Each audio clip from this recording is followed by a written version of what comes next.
Alors maintenant, je vais vous donner, voilà, l'erreur que nous commettons tous, si on n'en a pas conscience. On gave notre mental de problèmes, 24 sur 24. Ça veut dire quoi?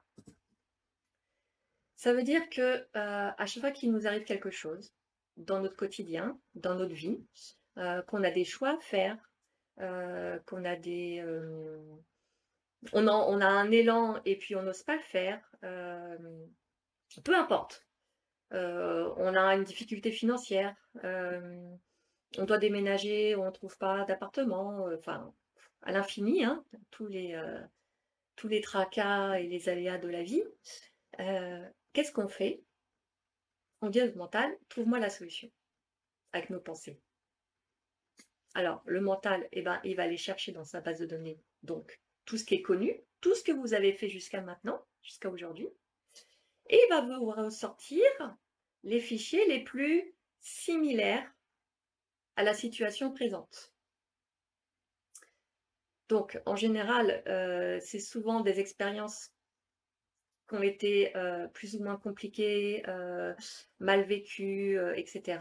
Et il va nous ressortir ça. Donc, on va se dire, bon, bah, ok, donc c'est pas possible avec ça. Ou alors, on va continuer à lui demander. À dire, non, mais vas-y, trouve-moi autre chose. Quand on tourne en boucle comme ça, sans arrêt, qu'on rumine le truc dans tous les sens, le mental, il fait que nous resservir toujours les mêmes données, il n'a rien d'autre en stock à nous donner. Donc plus on va le solliciter, plus il va élargir sa recherche et plus il va nous sortir des fichiers de plus en plus éloignés à la problématique initiale. Et c'est là où on part dans des scénarios dramatiques et on s'égare complètement de la question du moment et on tourne en boucle. Voilà. Donc le mental, il n'est pas là pour nous trouver des solutions à des choses qu'on n'a jamais expérimentées, qu'on n'a jamais vécues, qu'on n'a jamais faites.